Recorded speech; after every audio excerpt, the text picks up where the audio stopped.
Order order, अदालत की कार्रवाई शुरू की जाए। अदालत में मौजूद तमाम अफराद को आगाह किया जाता है कि मुकदमे की कार्रवाई के दरमियान अपने अपने मोबाइल साइलेंट मोड पर डाल दें। अगर किसी के मोबाइल की रिंग बजती है तो दफा 202 तौहीन अदालत के तहत उसे आज की अदालत में पेश किया जा सकता है। हुजूर वाला, आज का मुकदमा बहुत खास है और आज इस मुकदमे को समाअत करने के लिए पूरा जलसा उमेंड आया है, जिसमें बच्चों से लेकर खवातीन भी शिद्दत के साथ मुकदमे के फैसले की मुंतजिर हैं। मुल्जिम नंबर 1 को हाजिर किया जाए। मुल्जिम नंबर 1 हाजिर हो। इन पर कौन कौन से इल्जामात हैं? जज साहब, इस मुल्जिम पर बहुत ही संगीन आरोप हैं। मुल्जिम रात व दिन मोबाइल में लगा रहता है, कभी तो दिखाने के लिए कि मेरे पास मोबाइल है और कभी जताने के लिए बार बार गेम खेलता रहता है। क्या तुम अपनी सफाई में कुछ कहना चाहोगे? जी हुजूर, इसमें मेरा कोई कसूर नहीं। अगर मेरे वालिदैन मुझे मोबाइल ना दिलाते तो शायद आज इस कटघरे में ना होता और यूँ मुझे रुसवाई का सामना ना करना पड़ता। अपना कसूर अपने वालिदैन पर ना ठोपते हुए सीधे सीधे और साफ साफ बात कहो।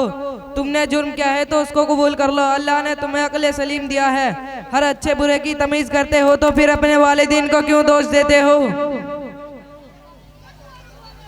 जज साहब, क्या मैं अपने मौकिल की तरफ से कुछ कह सकता हूँ? जी हाँ। मैं अदालत का एहतराम करता हूँ और कानून की पासदारी मेरा ईमान है, लेकिन क्या हम सिर्फ मुल्जिम को दोषी मानकर बरी हो सकते हैं, जबकि तरबियत की जिम्मेदारी वालिदैन पर है और वालिदैन खुद इस मर्द में मुब्तला हैं। इनके मोबाइल की मसरूफियत ने बच्चों को किस मोड़ पर ला खड़ा किया है, ये हम सब जानते हैं। जज साहब, आप मुझसे बेहतर समझ सकते हैं, आपका फैसला हमें मंजूर होगा, अलबत्ता आप इस पर जरूर गौर करें। काबिल वकील की बात काबिल गौर है। कुछ वक्फा के लिए इस मुकदमे की कार्रवाई मुलतवी की जाती है। मुल्जिम नंबर 2 को हाजिर किया जाए। मुल्जिम नंबर 2 हाजिर हो। इस मुल्जिम पर भी संगीन इल्जाम लगा है। ये मुल्जिम अपनी पढ़ाई और कामों में कम, मोबाइल में ज्यादा गुम हुए रहता है। हर वक्त इनके कानों में ईयरफोन लगा रहता है, या तो गाने सुनते रहते हैं या कव्वाली। अगर किसी से बात भी करनी हो तो ईयरफोन और ब्लूटूथ के जरिए ही बात करते नजर आते हैं। अगर दूर से देखा जाए तो पागलों की शबीह नजर आती है, जो अपने ही आप में बड़बड़ाता रहता है। जज साहब, मुझे बेजा इल्जाम में फंसाया जा रहा है। ऐसा तो मेरे दोस्त भी करते हैं। और वकील साहब, ये मोबाइल का जमाना है, मोबाइल का। अच्छा, चोरी तो चोरी, ऊपर से सीना चोरी, जबकि आपका जुर्म नाकाबिले माफी है। क्या इसकी तरफ से पैरवी के लिए कोई वकील है? जी, सरकारी वकील का तकर्रुर किया गया है, इसलिए कि जब हमने इनसे अपने वकील की बात करने की कोशिश की तो इसने वापस अपने कानों में ईयरफोन लगा लिया, तो शक होने लगा शायद ये वाकई पागल है। जी जज साहब, मेरे मुल्जिम का जुर्म इतना भी संगीन नहीं कि इस पर कोई दफा लगाई जाए। ऑर्डर ऑर्डर, मुल्जिम का जुर्म वाकई संगीन तरीन है, इस पर भी दफा लगाई जाएगी ताकि आइंदा एहतियात करे। मुल्जिम नंबर 3 को हाजिर किया जाए। मुल्जिम नंबर 3 हाजिर हो। जज साहब, इस हुजूर वाला है मुल्जिम बड़े जुर्म का शिकार है।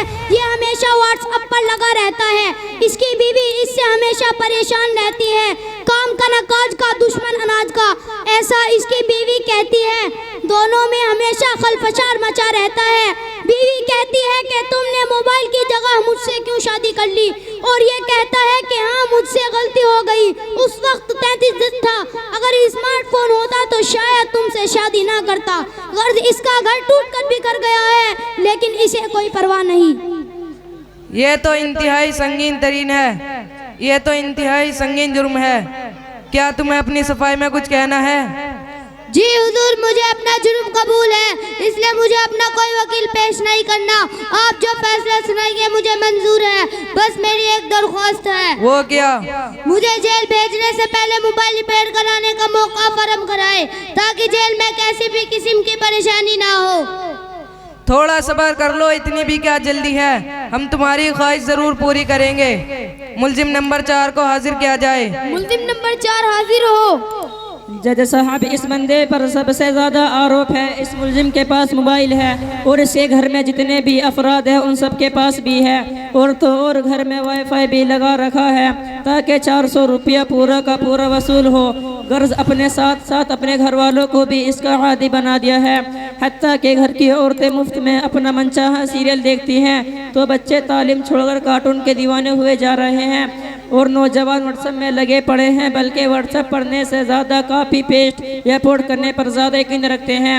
वो अगर भूले से मोबाइल के नुकसानात वाली पोस्ट भी आ जाए तो ये सोचकर पोस्ट करते हैं कि मेरा भाई मुझसे दोस्त ज़्यादा मुस्तहिक है कि वो मोबाइल के नुकसान से बच जाए।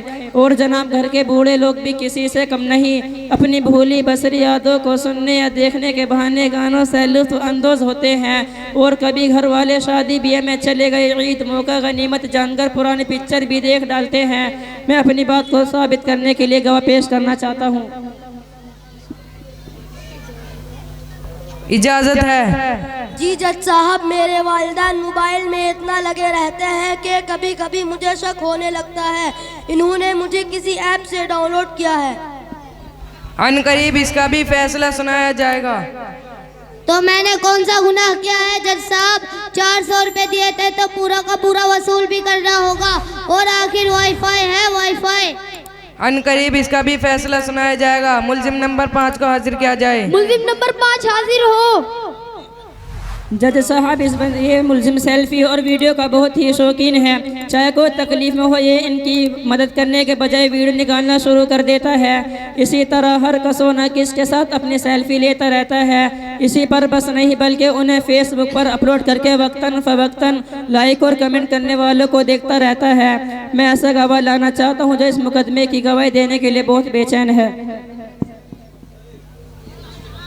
जी जज साहब, ये बंदा मुझे भी कहता रहता है कि आज मेरी पोस्ट को इतनों ने लाइक किया, इतनों ने शेयर किया, इतनों ने कमेंट किया। जज साहब ये सरासर झूठ है, झूठ। मैं तो मीडिया का काम आसान कर देता हूँ, इसमें कौन सा जुर्म है? वाईफाई की वजह से इतने बड़े बड़े जुर्म हो रहे हैं और पुलिस क्या कर रही है? इन सबको अदालत में क्यों हाजिर नहीं किया गया? जज साहब लाइन ऑर्डर का खतरा होने के सबब ऐसा नहीं किया गया, लेकिन आपकी मालूमात के लिए अर्ज कर दूँ कि इस कमरा अदालत में वो सब मौजूद है। अगर आप ज़रा गौर से देखें तो अभी भी वो सब अपने अपने मोबाइल में लगे हुए हैं बहाने से। और इस मुलजिम की घर की ख़वातीन और बच्चे भी इस मुकदमे की सुनवाई के लिए आए हैं और अभी भी इनके हाथों से मोबाइल नहीं छूट रहा। तो हुजूर वाल इन सबको कैसे हाजिर किया जाता? लेकिन हम भी किसी से कम नहीं, हमने उन्हें एक प्रोग्राम के बहाने जमा कर लिया है ताकि वो सब भी मोबाइल की संगीनी का अंदाज़ा लगा ले और संभल जाए। तमाम बयानात और गवाहों की गवाही सुनने के बाद अदालत इस नतीजे पर पहुंची है कि तमाम मुल्जिमों के इल्ज़ामात साबित हो गए। तमाम मुल्जिमान को संगीन जुर्म की वजह से दफ़ा 203 के तहत 2 साल तक बगैर मोबाइल के रहने की सज़ाए बामुशक्क़त सुनाती है ताकि इस बेतुकी आदत से छुटकारा पाया जा सके। और कमरा अदालत में मौजूद हर उम्र और स्टेटस वालों को ये सलाह देती है कि मोबाइल एक ज़रूरत है और इसे ज़रूरत पर इस्तेमाल किया जाए, ज़िंदगी का हिस्सा बनाकर अपना वक्त बर्बाद ना किया जाए। मोबाइल के जिस कदर फ़वाइद हैं इससे ज़्यादा नुकसानात भी हैं, लिहाजा अदालत ये सलाह देती है कि मोबाइल से कुछ वक्त के लिए दूर रहकर देखो तो सुकून ही सुकून मैसर होगा। और हाँ, घर के जिम्मेदार घर के माहौल पर नज़र रखें, घर के बच्चे अपनी तालीम व तरबियत पर तवज्जो दें। घर के नौजवान जो मुल्क के मुस्तकबिल होते हैं उन्हें अपने मुस्तकबिल को यूँ दाव पर लगाना अच्छी बात नहीं। इसलिए मोबाइल को एक तरफ रखकर अपने और अपनी कौम की तरक्की का सोचें, ये इनका अव्वलीन फरीज़ा है। और घर की ख़वातीन संजीदा हो जाए और मोबाइल और सीरियलों से दूर रहे तो घर को बेहतर तरबियतगाह बना सकती है।